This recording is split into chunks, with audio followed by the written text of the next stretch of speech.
Hi friends, welcome to our channel.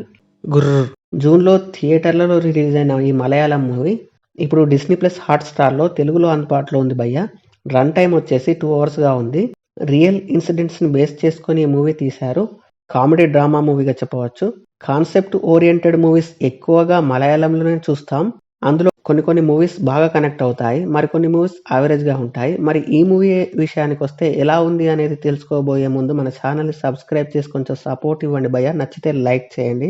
ఇక movie story line ఏంటంటే, రెజిమున్ అనే వ్యక్తి తాగేసి ఒక జూ పార్కులో ఉండే సింహం ఫెన్సింగ్లోకి వెళ్తాడు. మరి సింహం అతన్ని ఏం చేసింది, అతన్ని రక్షించడానికి వెళ్ళిన హరిదాస్ అలియా సూరజ్ వెండమూడ్ పరిస్థితి ఏమైంది, చివరికి ఏం జరిగింది అనేది స్టోరీ. మూవీ చూసాక నాకైతే యావరేజ్గా అనిపించింది భయ్య.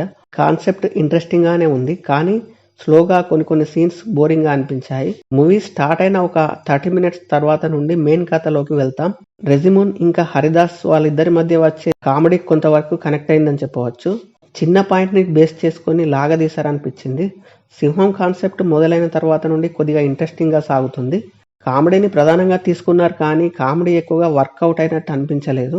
కేవలం కొన్ని చోట్ల మాత్రమే ఫన్నీగా సాగుతుంది. మిగతా అంతా బోరింగ్ సీన్స్తో లాగినట్టు అనిపిస్తుంది. తెలుగు డబ్బింగ్ పర్వాలేదు, ఇంకొద్దిగా బెటర్గా ఉంటే బాగుండనిపించింది.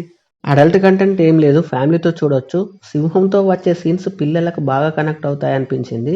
బ్యాక్గ్రౌండ్ మ్యూజిక్ బాగుంది. మూవీలో వచ్చే ఫస్ట్ మెలోడియస్ సాంగ్ బాగుంటుంది. క్లైమాక్స్ ప్రిడిక్టబుల్ గానే అనిపించింది. పెద్దగా ఇంపాక్ట్ ఇచ్చే విధంగా అయితే అనిపించలేదు. యాక్టింగ్ పరంగా అందరికందరూ తమ రోల్లో బాగానే చేశారని చెప్పవచ్చు. ఓవరాల్ గా యావరేజ్ ఫీలింగ్ అయితే కలిగింది భయ్య. ఫ్రీ టైంలో ట్రై చేయండి భయ్య. That's it guys. Thank you for watching.